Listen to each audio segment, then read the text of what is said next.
รายการข่าวนครหลวงเวียงจันทน์รายการข่าวนครหลวงเวียงจันทน์สบายดีท่านผู้ฟังที่เคารพที่นี่สถานีวิทยุกระจายเสียงนครหลวงเวียงจันทน์รายการข่าวนครหลวงเวียงจันทน์ประจำวันศุกร์วันที่21สิงหาคม2026ซึ่งมีข่าวสำคัญต่างๆมานำเสนอต่อบรรดาท่านต่อไปเชิญท่านรับฟังรายละเอียดนายกซี้นำแขวงบ่อแก้วเข้มงวดการเก็บรายรับคุ้มครองการลงทุนวันที่19สิงหาคม2026ที่สโมสรใหญ่ของแขวงบ่อแก้วท่านสอนไซศรีพันดลนายกรัฐมนตรีได้ให้เกียรติพบปะโอลมต่อการนำและพนักงานหลักแรงแขวงบ่อแก้วโดยนำพาเข้าร่วมรับฟังการพบปะโอลมดังกล่าวของท่านพลจัตวาสุขพจันทร์ศรีลาเพชรประธานคณะกรรมการปกครองแขวงได้รายงานให้ทราบเกี่ยวกับสภาพการพัฒนาเศรษฐกิจสังคมของแขวงระยะ6เดือนต้นปี2026เห็นว่าทั่วแขวงสืบโตมีเสถียรภาพทางด้านการเมืองอย่างนักแน่นสังคมมีความสงบและเป็นระเบียบเรียบร้อยโดยพื้นฐานเศรษฐกิจขยายตัวในระดับ 5.1 ส่วนห้อยและเก็บรายรับเข้างบประมาณได้63ส่วนห้อยของแผนการปีการปฏิบัติรายจ่ายได้36ส่วนห้อยของแผนการปีการผลิตพืชผักและเสบียงอาหารสามารถกุมภายในแขวงการก่อสร้างปรับปรุงเส้นทางสายต่างๆและการตะฟังเจือนแต่ละจุดล้วนแต่มีความคืบหน้าเป็นก้าวๆได้เอาใจใส่พัฒนาปรับปรุงคุณภาพการศึกษาและการบริการสาธารณสุขให้ดีขึ้นทางได้พัฒนาบรรดาแหล่งท่องเที่ยวในทั่วแขวงเพื่อดึงดูดนักท่องเที่ยวสำเร็จการประกาศสร้างตั้งตาแสงภายในแขวงทั้งหมด23ตาแสงพร้อมทางโลกสุขยูสร้างความเข้มแข็งทางด้านการจัดตั้งเพิ่มบทบาทการนำพาของคณะกรรมการปกครองตาแสงและสำเร็จการมอบรับอุปกรณ์งบประมาณที่ศูนย์กลางประกอบให้ตาแสงต่างๆในโอกาสดังกล่าวท่านนายกรัฐมนตรีได้ให้เกียรติพบปะโอลมต่อผู้เข้าร่วมโดยได้เน้นหนักให้คณะภาคคณะนำและพนักงานหลักแรงแต่ละขั้นเอาใจใส่ตื่มบางด้านเป็นต้นสืบต่อจะตั้งปฏิบัติเวียกงานป้องกันชาติป้องกันความสงบให้รับประกันเสถียรภาพทางด้านการเมืองอย่างนักแน่นสังคมมีความสงบและเป็นระเบียบเรียบร้อยพร้อมทางแก้ไขบรรดาปรากฏการณ์ย่อท้อทางสังคมให้ลดน้อยถอยลงสืบต่อเต้าโหมความสามัคคีภายในคณะภาคคณะนำแต่ละขั้นและความสามัคคีของประชาชนบรรดาเผ่าให้เป็นปึกแผ่นแน่นหนาสืบต่อปฏิบัติแผนพัฒนาเศรษฐกิจสังคมแห่งชาติ5ปีครั้งที่10โดยเฉพาะ6ทิศทางรวม4มาตรการและ14มาตรการเพิ่มที่สภาแห่งชาติได้รับร้องให้คืบหน้าและได้รับผลสำเร็จจะตั้งพันขยายมติว่าด้วยการสร้างเศรษฐกิจเอกราชเป็นเจ้าตนเองในระยะใหม่ให้เป็นขบวนการและหันเปลี่ยนอย่างแข็งแรงซุ่มไส้หันการจัดเก็บรายรับเป็นทันสมัยจัดเก็บรายรับเข้างบประมาณจากฐานที่มีให้ครบถ้วนและขยายฐานรายรับใหม่ให้มีความมั่นคงเอาใจใส่คุ้มครองเศรษฐกิจพิเศษเขตอุตสาหกรรมต่างๆให้เคลื่อนไหวอย่างมีประสิทธิผลคุ้มครองรายจ่ายให้หัดกุมบนจิตใจประหยัดยกสูงประสิทธิภาพประสิทธิผลของการลงทุนพัฒนาพื้นฐานโครงสร้างโดยกวดกาคืนบรรดาโครงการที่เซ็นสัญญาไปแล้วหากบ่มีความคืบหน้าต้องได้เร่งกล่าวเตือนและก้าวไปถึงการแจ้งถอนโครงการเข้มงวดคุ้มครองการขุดค้นแร่ธาตุตามคำสั่งของนายกรัฐมนตรีหากบ่อนใดมีการละเลยเมินเสยต่อหน้าที่แม้นให้องค์การกวดกาแห่งรัฐกวดกาและมีมาตรการอย่างเด็ดขาดเอาใจใส่ปรับปรุงคุณภาพการเรียนการสอนทุกชั้นทุกสายให้ได้รับผลดีแก้ไขการปะละการเรียนและเกี่ยมความพร้อมให้แก่การนำใช้หลักสูตรสามัญศึกษาใหม่6+3+3เฝ้าระวังพยาธิตามฤดูกาลส่งเสริมการฝึกอบรมวิชาชีพ พัฒนาฝีมือแห่งงานคุ้มครองแรงงานต่างดาวให้เข้าสู่ระบบสืบต่อพัวพันร่วมมือกับประเทศเพื่อนมิตรยุทธศาสตร์เพื่อยัดแย่งการลงทุนการช่วยเหลือพร้อมทางติดตามแก้ไขปัญหาลอแหลมต่างๆตามเขตสายแดนให้สืบโตมีความสงบปลอดภัยหลังจากนั้นทานนายกรัฐมนตรีพร้อมโดยคณะ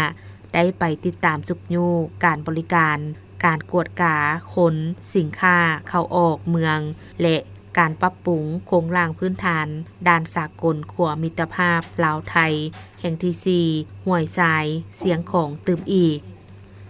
ฉลองวันสร้างตั้งโรงหมอศูนย์กลาง103กองทัพประชาชนลาวครบรอบ50 ปีโรงหมอศูนย์กลาง103กองทัพจัดพิธีเฉลิมฉลองวันสร้างตั้งโรงหมอศูนย์กลาง103กองทัพประชาชนลาวครบรอบ50 ปีวันที่12สิงหาคม1976หาวันที่12สิงหาคม2026จัดขึ้นในวันที่19สิงหาคม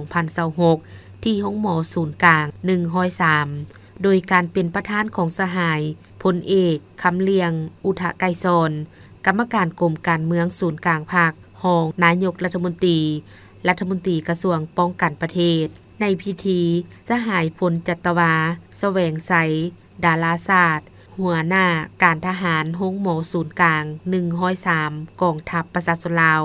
ได้ชี้ให้เห็นผลงานอันพ้นเด่นตลอดระยะครึ่งศตวรรษที่ผ่านมาตลอด50 ปีผ่านมา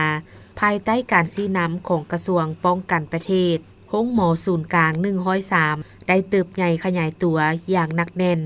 ทางด้านโครงร่างที่ทันสมัยความสำนาญงานด้านวิชาเฉพาะและสร้างทันแถวแพทย์หมอที่มีคุณทาสการเมืองหนักแน่นจนกลายเป็นหนึ่งใน5โรงหมอขั้นศูนย์กลางที่ได้รับการยอมรับในสาธารณรัฐประชาธิปไตยประชาชนลาวในโอกาสนี้รัฐมนตรีกระทรวงป้องกันประเทศได้มีคำเห็นโดยเน้น7หน้าที่หลักและเวียกงานจุดสูงคือรักษานามยุทธนักรบเสื้อขาวยกระดับคุณภาพการแพทย์กองทัพหันสู่ความทันสมัยและดิจิตอลสร้างจิตใจแพทย์ปฏิบัติสร้างพรรคและพัฒนาบุคลากรปรับปรุงแบบแผนวิธีการเฮ็ดเวียกและสร้างความเข้มแข็งด้วยตนเองนอกจากนี้ได้มอบเหรียญใสพิลาอาหารสั้นหนึ่งให้โรงหมอศูนย์กลาง103กองทัพเหรียญใสพิลาอาหารสั้น2ให้5กรมกองเหรียญใสพิลาอาหารสั้น3ให้12กรมกองและมอบไปย่องยอกระทรวงป้องกันประเทศให้18กรมกองมอบโดยรัฐมนตรีและรองรัฐมนตรีกระทรวงป้องกันประเทศในพิธีฝ่ายจีนมีทานวางสร้างอุปทูตสัวขาวสถานทูตจีนประจำลาวทานพันเอกพิเศษหลีปิ้งที่ปรึกษาทูตฝ่ายป้องกันชาติสาธารณรัฐประชาชนจีนประจำสาธารณรัฐประชาธิปไตยประชาชนลาวมีทานพันเอกยวนผึงหัวหน้าการเมืองของโรงหมอสีจิงสาธารณรัฐประชาชนจีนได้นำพาคณะและเสี่ยวสารแพทย์ทหารจีนชุดที่14ประจำโรงหมอ103กองทัพเข้าร่วมประกาศสร้างตั้งกงจักรและแต่งตั้งคณะสมาชิกสภาแห่งชาติประจำเขตเลือกตั้งที่1นครหลวงเวียงจันทน์พิธีประกาศสร้างตั้งกงจักรและแต่งตั้งคณะสมาชิกสภาแห่งชาติชุดที่10ประจำเขตเลือกตั้งที่1นครหลวงเวียงจันทน์ประกาศพนักงานคุ้มครองนำพาของสภาประชาชนนครหลวงเวียงจันทน์ชุดที่4ออกพักการรับอุดหนุนบำนาญและการประกาศแต่งตั้งรองประธานคณะกรรมการรองหัวหน้ารองว่าการของสภาประชาชนนครหลวงเวียงจันทน์ชุดที่5จัดขึ้นในวันที่20สิงหาคม2026ที่นครหลวงเวียงจันทน์เป็นเกียรติเข้าร่วมของทานนางสูนทรไสยจักรรักษาการประธานสภาแห่งชาติมีทานปริญญาเอกอาจจะพังทองศรีพันดรประธานสภาประชาชนนครหลวงเวียงจันทน์ทานศิริราชทงศิลป์ทองเพ็งประธานคณะกรรมการปกครองนครหลวงเวียงจันทน์พร้อมด้วยบรรดาทานรองประธานคณะกรรมการปกครองนครหลวงเวียงจันทน์รองประธานสภาประชาชนสมาชิกสภาแห่งชาติประจำเขตเลือกตั้งที่1สมาชิกสภาประชาชนนครหลวงเวียงจันทน์ และผู้ตั้งหน้าแผนกการที่เกี่ยวข้องในพิธีฐานปริญญาเอกอาจสะพังทองสีพันดรขึ้นกล่าวต้อนรับและรายงานสภาพการเคลื่อนไหวเวียกงานโดยย่อของคณะสมาชิกสภาแห่งชาติชุดที่10ประจำเขตเลือกตั้งที่1นครหลวงเวียงจันทน์จากนั้นท่านเวียงแก้ววรรณจักรห้องหัวหน้าห้องว่าการสภาแห่งชาติได้ขึ้นผ่านมติของคณะประจำสภาแห่งชาติมาด้วยการแต่งตั้งประธานและรองประธานคณะสมาชิกสภาแห่งชาติประจำเขตเลือกตั้งที่1นครหลวงเวียงจันทน์โดยตกลงแต่งตั้งฐานปริญญาเอกอาจสะพังทองสีพันดรเป็นประธานคณะสมาชิกสภาแห่งชาติประจำเขตเลือกตั้งที่1นครหลวงเวียงจันทน์ฐานธนงไสขุดไพฑูรย์เป็นรองประธานป้อมนี้ก็ได้ประกาศรับรองเอาการแต่งตั้งรองประธานคณะกรรมการของสภาประชาชนนครหลวงเวียงจันทน์สุดที่5คือแต่งตั้งท่านนางภิกษ์สมัยต้นสวรรค์สมาชิกสภาประชาชนนครหลวงเวียงจันทน์สุดที่5ประจำเขตเลือกตั้งเมืองไสเศรษฐาเป็นรองประธานคณะกรรมการเศรษฐกิจการเงินและสิ่งแวดล้อมสภาประชาชนนครหลวงเวียงจันทน์สุดที่5ท่านนางภูเพชรแก้วบัณฑิตสมาชิกสภาประชาชนนครหลวงเวียงจันทน์สุดที่5ประจำเขตเลือกตั้งเมืองนาไซทองเป็นรองประธานคณะกรรมการวัฒนธรรมสังคมบรรดาเผ่าและศาสนาสภาประชาชนนครหลวงเวียงจันทน์ท่านสิงหาวงศ์ภักดีสมาชิกสภาประชาชนนครหลวงเวียงจันทน์ชุดที่5ประจำเขตเลือกตั้งเมืองศรีสัตนาคเป็นรองประธานคณะกรรมการป้องกันชาติป้องกันความสงบและยุติธรรมสภาประชาชนนครหลวงเวียงจันทน์แต่งตั้งท่านคำตันแก้วหาวงศ์สมาชิกสภาประชาชนนครหลวงเวียงจันทน์สุดที่5ประจำเขตเลือกตั้งที่5เมืองนาไซทองเป็นรองประธานคณะกรรมการเศรษฐกิจการเงินสภาประชาชนนครหลวงเวียงจันทน์จากนั้นก็ได้รับรองเอาการแต่งตั้งห้องหัวหน้าห้องว่าการสภาประชาชนนครหลวงเวียงจันทน์สุดที่5มีท่านพงษณะบุตตะวงศ์หัวหน้าแขนงเศรษฐกิจและท่านนางเวียงสวรรค์วงศ์สาลีหัวหน้าแขนงบริหารและการเงินเป็นห้องหัวหน้าห้องว่าการสภาประชาชนนครหลวงเวียงจันทน์ในโอกาสเดียวกันนี้ท่านภูธรแก้วดวงมณีหัวหน้าคณะจัดตั้งนครหลวงเวียงจันทน์ได้ขึ้นผ่านมติตกลงมาด้วยการอนุมัติให้พนักงานออกพักการรับอุดหนุนบำนาญซึ่งเห็นดีอนุมัติให้ท่านนางลำพอยศรีอัคคจันทร์ท่านบุญธรรมพุทธวงศาท่านนางเกียรติมณีบรรดาศักดิ์และท่านนางสมเพียรวงไสท่านคำฟองแสงสว่างออกพักการรับอุดหนุนบำนาญนับแต่วันที่1กรกฎาคม2026เป็นต้นไปในตอนท้ายของพิธีก็ได้รับฟังการโอลมของท่านนางสุนทรไสยจักรท่านได้ชี้นำบางปัญหาสำคัญเช่นในฐานะเป็นคณะสมาชิกสภาแห่งชาติประจำเขตเลือกตั้งต้องได้มีการสมทบกับคณะประจำสภาประชาชนนครหลวงเวียงจันทน์ก็คืออำนาจการปกครองนครหลวงเวียงจันทน์เพื่อค้นคว้าเกี่ยวกับการจัดตั้งผันขยายบรรดาแผนงานโครงการที่สภาแห่งชาติวางออกโดยหันเป็นอันละเอียดให้สอดคล้องกับจุดพิเศษความจริงและท่าแหงของนครหลวงเวียงจันทน์มีความจำเป็นหลายที่คณะสมาชิกสภาแห่งชาติประจำเขตเลือกตั้งต้องมีกลไกการประสานงานกับบรรดากรรมาธิการของสภาแห่งชาติและสภาประชาชนนครหลวงเวียงจันทน์ในการปฏิบัติสิทธิและหน้าที่ของสภาแห่งชาติและคณะประจำสภาแห่งชาติอยู่เขตเลือกตั้งของตนประสานงานกับกรรมาธิการของสภาแห่งชาติเพื่อติดตามกวดกาการจัดตั้งปฏิบัติแผนพัฒนาเศรษฐกิจสังคมแผนงบประมาณแห่งรัฐบรรดาโครงการลงทุนของรัฐบาลที่มีมูลค่า50ตื้อขึ้นไปที่พวมจัดตั้งปฏิบัติอยู่เขตเลือกตั้งของตนบรรดาโครงการที่ส่งผลกระทบโดยกงต่อสิ่งแวดล้อมและชีวิตการเป็นอยู่ของประชาชนในเขตเลือกตั้งของตนนับทั้งบรรดาโครงการที่มีการสัมปทานที่ดินที่บ่ได้ปฏิบัติสัญญาที่เซ็นกับรัฐบาลหรือโครงการที่มีความซักซ่าแก่ยาวเพื่อเป็นข้อมูลให้แก่รัฐบาลนับทั้งการจัดตั้งปฏิบัติบรรดานิติกรรมของพรรครัฐเซ็นคำสั่งเลขที่06/นย.ลงวันที่7 มีนา2025คำสั่งเลขที่46ทับนยลงวันที่13เมษายน2026และมติเลขที่11ทับขลสพลงวันที่7พฤษภาคม2026ของคณะเลขาธิการศูนย์กลางภาคซึ่งทั้ง3เอกสารที่กล่าวมานั้นล้วนแต่พัวพันกับบรรดาเหตุทาสการคุ้มครองการแก้ไขปัญหาโยโทด้านทรัพยากรธรรมชาตินอกจากนั้นอยู่นครหลวงเวียงจันทน์ยังมีปัญหาการแก้ไขด้านการคมนาคมเส้นทางเปเพและเส้นทาง BRT ปัญหาสแกมเมอร์และปัญหาอื่นๆเสนอให้คณะบริหารงานภาคองค์การปกครองแขวงและการจัดตั้งทุกขั้นให้การร่วมมือสนับสนุนการเคลื่อนไหวของสภาประชาชนนครหลวงเวียงจันทน์คณะสมาชิกสภาแห่งชาติประจำเขตเลือกตั้งก็คือสมาชิกสภาแห่งชาติและสมาชิกสภาประชาชนนครหลวงเวียงจันทน์ด้วยการสร้างเงื่อนไข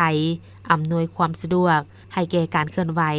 ของสมาชิกสภาแห่งชาติสมาชิกสภาประชาชนขันแขวงนครหลวงเวียงจันทน์และอื่นๆตามพระบทบาทสิทธิและหน้าที่ของตน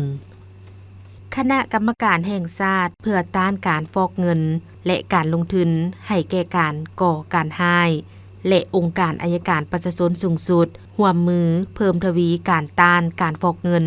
และการสนองทุนให้แก่การก่อการร้ายคณะกรรมการแห่งชาติเพื่อต้านการฟอกเงินและสนองทุนให้แก่การก่อการร้ายและองค์การอัยการประชาชนสูงสุดได้เซ็นบทบันทึกร่วมว่าด้วยการประสานงานในวันที่19สิงหาคม2026ที่ธนาคารแห่งสาธารณรัฐประชาธิปไตยประชาชนลาวโดยการให้เกียรติเข้าร่วมของทานเฉลิมไสกรมมะสิทธิ์ห้องนายกรัฐมนตรีประธานคณะกรรมการแห่งชาติเพื่อต้านการฟอกเงินและการสนองทุนให้แก่การก่อการร้ายต่างหน้าคณะให้เกียรติเซ็นบทบันทึกร่วมโดยท่านนางบุญคำวรจิตผู้ว่าการแห่งธนาคารสาธารณรัฐประชาธิปไตยประชาชนลาวรองประธานคณะกรรมการแห่งชาติเพื่อต้านการฟอกเงินและการสนองทุนให้แก่การก่อการร้ายและท่านพลจัตวา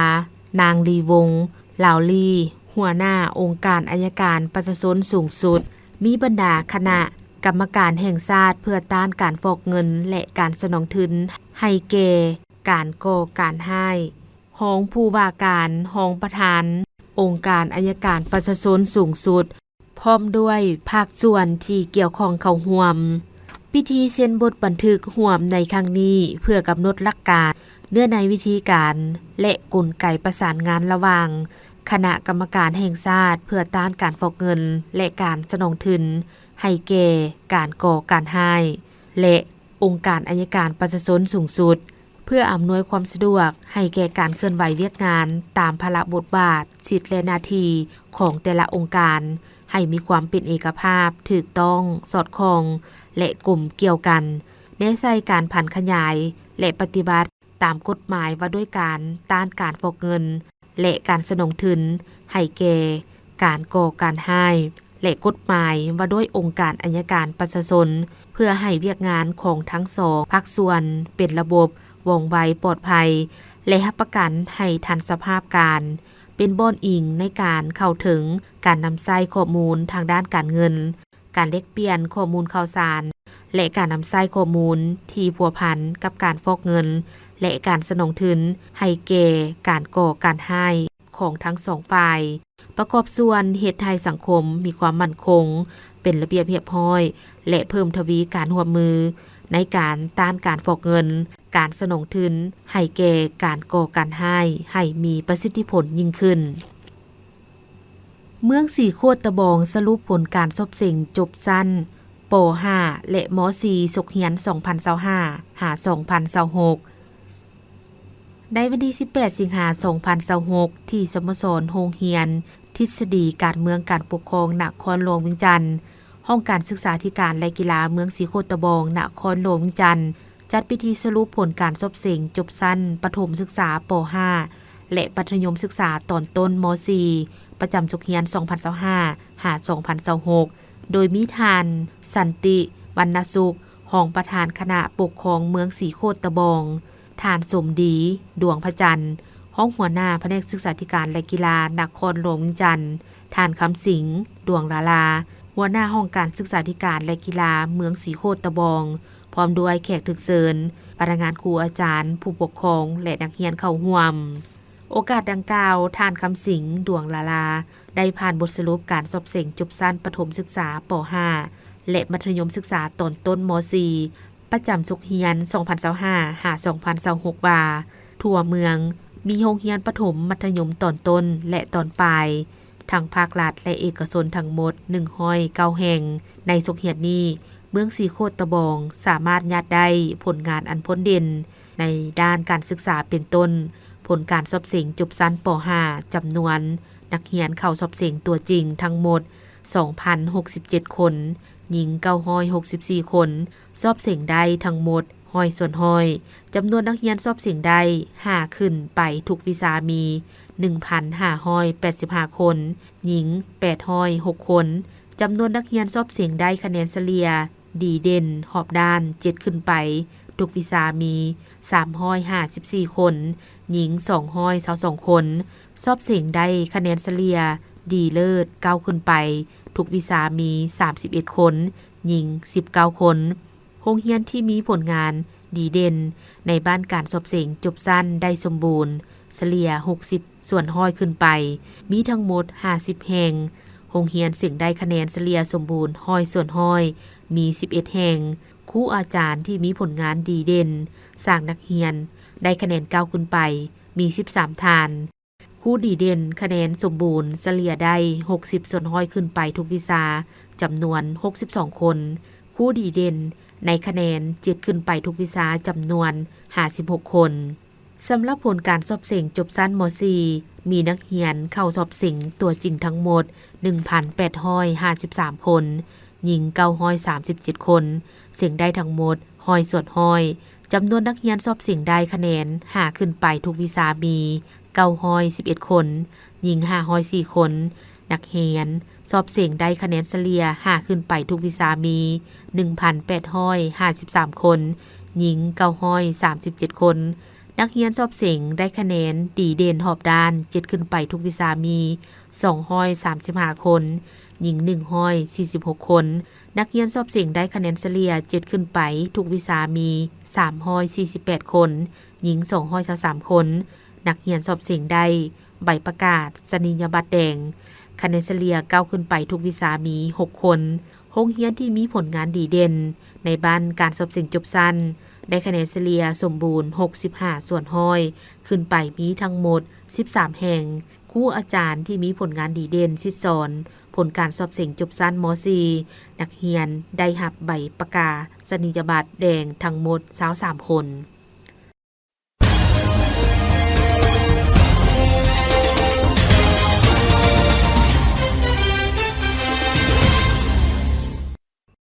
ต่อไปเส้นทางฟังข่าวต่างประเทศเมียนมาลดค่าไฟฟ้าตอนกลางคืนให้อุตสาหกรรมขนาดใหญ่กระทรวงไฟฟ้าและพลังงานของเมียนมาได้ประกาศมาตรการลดอัตราค่าไฟฟ้าในตอนกลางคืนสำหรับอุตสาหกรรมขนาดใหญ่ที่ต้องการใช้ไฟฟ้าอย่างหลวงหลายมาตรการนี้มีจุดประสงค์เพื่อรับประกันไฟฟ้าในเวลากลางเวนให้เพียงพอสำหรับประชาชนปรับปรุงเสถียรภาพของตาข่ายไฟฟ้าและลดพรต้นทุนการผลิตอุตสาหกรรมที่ผ่านเกณฑ์จะมีการเก็บค่าไฟฟ้าสำหรับการใช้งานระหว่างเวลา 23:00 หา 5:00 ของทุกมือในอัตราพิเศษ600จาทสกุลเงินเมียนมาต่อหน่วยซึ่งลดลงจากอัตรามาตรฐาน900จาทต่อหน่วยกระทรวงดังกล่าวจะสืบโตปฏิรูปการผลิตการส่งและการแจกจ่ายไฟฟ้าทั่วประเทศเพื่อรับประกันการสนองไฟฟ้าให้ประชาชนแขนงอุตสาหกรรมและบริษัทที่ประกอบการค้านักค้นคว้าออสเตรเลียพัฒนาระบบบำบัดน้ำฝนอัจฉริยะประเทศออสเตรเลียได้เปิดเผยว่าวิศวกรจากมหาวิทยาลัยได้ติดตั้งเซ็นเซอร์และระบบพยากรณ์อากาศแบบเวลาจริงในสิ่งที่พวกเขาเอิ้นว่า ส่วนหับน้ำฝนเพื่อสร้างวิธีการในการป้องกันบ่ให้มลพิษไหลลงสู่แหล่งน้ำระบบดังกล่าวติดตามกฎกาสภาพภายในตัวกรองอย่างต่อเนื่องโดยใช้เซ็นเซอร์ที่วัดแทกปัจจัยต่างๆเช่นความสุ่มซื่นของดินและท่าแหงซึ่งส่งผลกระทบต่อประสิทธิภาพของการเสื่อมสภาพของมลพิษของจุลินทรีย์แทนการปล่อยให้น้ำไหลผ่านตัวกรองชีวภาพเพียงอย่างเดียวข่าวพยากรณ์อากาศพยากรณ์อากาศประจำวันที่21สิงหาคม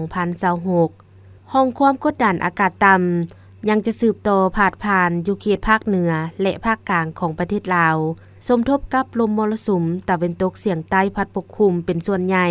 ซึ่งจะเฮ็ดให้มีฝนตกฟ้าห้องฟ้าเหลื่อมในระดับคอยหาปานกลางอยู่เกือบทั่วไปอยู่ในแต่ละภาคและจะตกหนักหานักหลายอยู่บางท้องถิ่นพร้อมจะมีลมพัดแห้งเป็นบางโอกาสตื่มอีกดังนั้นขอแจ้งเตือนถึงประชาชนบรรดาเผ่าองค์การปกครองและองค์การจัดตั้งทุกภาคส่วนจงมีสติระมัดระวังต่อสภาพฝนตกปานกลางหาตกหนักติดต่อกันหลายวันที่จะเห็นให้มีน้ำท่วมสุท่วมยิ่งดินเจือนและน้ำท่วมอ่างในตัวเมืองขอให้ติดตามข่าวพยากรณ์อากาศจากกรมอุตุนิยมและอุทกศาสตร์อย่างต่อเนื่องภาคเหนือด้านตะวันออกแขวงพงสาลีอุณหภูมิ19 27 องศามีฝนตกในระดับคอยเป็นบางบริเวณเนื้อที่การปกคลุมของฝนกวม30ส่วนห้อยแขวงหัวพันอุณหภูมิ23 26 องศามีฝนตกในระดับคอยเนื้อที่การปกคลุมของฝนกวม20ส่วนห้อยแขวงเสียงขวางอุณหภูมิ22 25 องศามีฝนตกในระดับคอยเนื้อที่การปกคลุมของฝนกวม30ส่วนห้อยแขวงอุดมไซอุณหภูมิ23-29 องศามีฝนตกในระดับคอยเป็นบางบริเวณเนื้อที่การปกคลุมของฝนกวม30ส่วนห้อยแขวงบ่อแก้วอุณหภูมิ25-28 องศามีฝนตกในระดับคอยเป็นบางบริเวณเนื้อที่การปกคลุมของฝนกวม30ส่วนห้อยแขวงหลวงน้ำทาอุณหภูมิ23-29 องศามีฝนตกในระดับคอยเนื้อที่การปกคลุมของฝนกว่า40ส่วนห้อยแขวงหลวงพระบางอุณหภูมิ24-30 องศามีฝนตกในระดับคอยเป็นบางบริเวณเนื้อที่การปกคลุมของฝนกว่า30ส่วนห้อยแขวงไซยบุรีอุณหภูมิ24-30 องศามีฝนตกในระดับคอยเนื้อที่การปกคลุมของฝนกวม50ส่วนห้อยนครหลวงเวียงจันทน์อุณหภูมิ23-29 องศามีฝนตกในระดับคอยเนื้อที่การปกคลุมของฝนกวม40ส่วนห้อยภาคกลางแขวงไซสมบูรณ์อุณหภูมิ21-27 องศามีฝนตกฟ้าห้องฟ้าเหลื่อมเนื้อที่การปกคลุมของฝนเท่ากับ50ส่วนห้อยแขวงเวียงจันทน์อุณหภูมิ23-29 องศามีฝนตกฟ้าห้องฟ้าเหลื่อมเนื้อที่การปกคลุมของฝนกว่า50ส่วนห้อยแขวงบุรีคำไซอุณหภูมิ23-29 องศามีฝนตกฟ้าห้องฟ้าเหลื่อมเนื้อที่การปกคลุมของฝนกว่า50ส่วนห้อยแขวงค้ำมวลอุณหภูมิ23-28 องศามีฝนตกฟ้าห้องฟ้าเหลื่อมเนื้อที่การปกคลุมของฝนกว่า30ส่วนห้อยแขวงสวรรณเขตอุณหภูมิ25-28 องศามีฝนตกฟ้าห้องฟ้าเหลื่อมเนื้อที่การปกคลุมของฝนกว่า30ส่วนห้อยภาคใต้แขวงจำปาสักอุณหภูมิ15-29 องศามีฝนตกฟ้าห้องฟ้าเหลื่อมเนื้อที่การปกคลุมของฝนกว่า40ส่วนห้อยแขวงสารวันอุณหภูมิ24-27 องศามีฝนตกฟ้าห้องฟ้าเหลื่อมเนื้อที่การปกคลุมของฝนกว่า40ส่วนห้อยแขวงเซกองอุณหภูมิ20-28 องศามีฝนตกฟ้าห้องฟ้าเหลื่อมเนื้อที่การปกคลุมของฝนกว่า30ส่วนห้อยแขวงอัตตปืออุณหภูมิ24-28 องศามีฝนตกฟ้าห้องฟ้าเหลื่อมเนื้อที่การปกคลุมของฝนกว่า30ส่วนห้อยท่านผู้ฟังที่เคารพรายการข่าวนครหลวงเวียงจันทน์สำหรับภาคนี้ได้เสียงสุดเพียงเท่านี้แสงคำจันทวงศ์อ่านสบายดี